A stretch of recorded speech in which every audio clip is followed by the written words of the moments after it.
बकरा ईद के मौके पर यार कोई भी ऐसा काम हमें नहीं करना चाहिए कि जिससे हमारी जिंदगी खराब हो जाए, हमारे बच्चों की जिंदगी खतरे में पड़ जाए, हमारे परिवार की जिंदगी खतरे में पड़ जाए और फिर पूरी जिंदगी के लिए हमें पछताना पड़े, हमारे बच्चों को, हमारे परिवार को हमारी वजह से तकलीफ पहुंचे। अब आप देखें, हम रहते हैं मुल्क हिंदुस्तान में, ये हिंदुस्तान में हम पैदा हुए, यहाँ के कानून को हम मानते हैं, यहाँ के मेरे अजीजों जितने भी अहकामात हैं उन पर हम अमल करने की कोशिश करते हैं। और ये बात हकीकत भी है कि आप किसी भी मजहब से ताल्लुक रखते हैं, आप किसी भी धर्म से ताल्लुक रखते हैं, और हमारा मजहब इस्लाम, हमारा प्यारा दीन भी हमें यही सिखाता है कि आप जिस मुल्क में रहते हो वहाँ के कानून को भी आपको मानना चाहिए,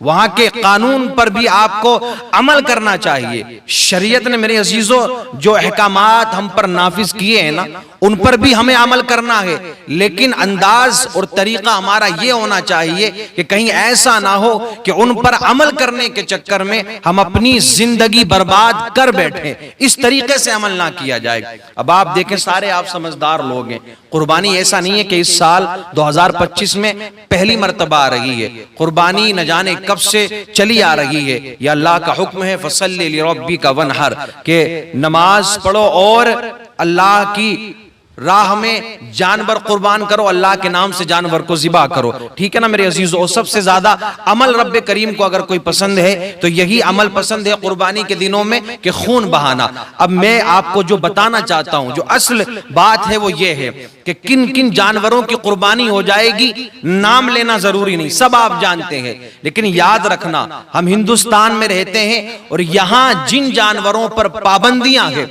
जिन जानवर को काटने से, जिन जानवरों को ज़िबा करने से कहीं ना कहीं आपकी जान को खतरा हो सकता है, कहीं ना कहीं आप बर्बाद हो सकते हैं, आपकी जिंदगी खत्म हो सकती है, तो फिर आप उन जानवरों की तरफ क्यों जा रहे हो, या उस खास जानवर की तरफ क्यों जा रहे हो कि जो एक कम्युनिटी से जुड़ा हुआ है, जिसकी आस्था जुड़ी हुई है एक खास कम्युनिटी के साथ में, तो आप उस जानवर की तरफ क्यों जा रहे हो। आपको कुर्बानी करना है, आप बकरे की करें, कुर्बानी करना है बकरी की करें, भेड़ की करें, आप कटरे की कुर्बानी करें, भैंस की कुर्बानी करें मेरे अजीजों, और बहुत सारे ऑप्शन हैं हमारे पास में। लेकिन याद रखना, अगर आप खतरे का काम करते हो, चोरी चुपके से अगर ये काम कर रहे हैं, तो मेरे अजीजों ये बात अच्छी नहीं है। शरीयत ने ये हुक्म भी नहीं दिया है कि तुम अपनी जान को जोखिम में डाल करके, अपनी जान परेशानी में डाल करके किसी बात को मानो या किसी बात पर अमल करो। शरीयत ने यह भी तो बताया है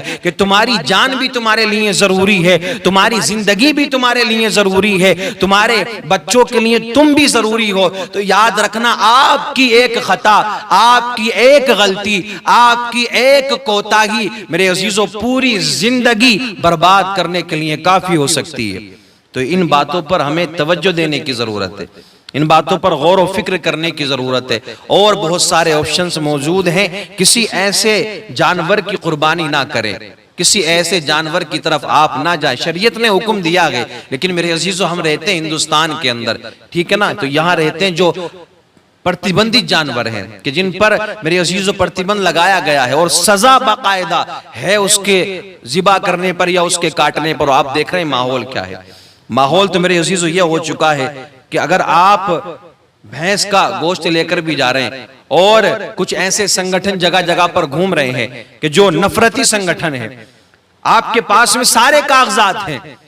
सब कुछ प्रूफ है आपके पास में, लेकिन आप मुसलमान हो ना, तो आपको सिर्फ इस शक की बुनियाद पर मार दिया जाएगा। और न जाने कितनों को अब तक मारा गया है। मेरे अजीजों, आप सब जानते हैं कितनी जिंदगियां मुसलमानों की अब तक खत्म हो चुकी हैं कि जो बेचारे उस जानवर का गोश्त नहीं लेकर के जा रहे थे, कि जो जानवर काटना प्रतिबंध है यहाँ पर, जिसको मना किया गया हिंदुस्तान के अंदर, वो गोश्त लेकर के जा रहे थे, भैंस का गोश्त लेकर के जा रहे थे, कटरे का या किसी और चीज का मेरे अजीजों, लेकिन इस शक में उनको मार दिया गया कि ये उस जानवर का गोश्त लेकर के जा रहे हैं कि जिससे हमारी आस्था जुड़ी हुई है। कितने रोजाना ऐसे मामले हमारे और आपके सामने आते हैं। अभी अलीगढ़ में क्या देखा आपने, 3 कुरैशियों को कितनी बुरी तरह से मारा गया, कितनी बेरहमी से मारा गया। हालांकि उनके पास में सब कुछ कागज मौजूद है, प्रूफ मौजूद है कि ये जो गोश्त है ये भैंस का गोश्त है, सब कुछ प्रूफ है उनके पास में। लेकिन नफरती संगठन जब मेरे अजीजों चलते हैं ना,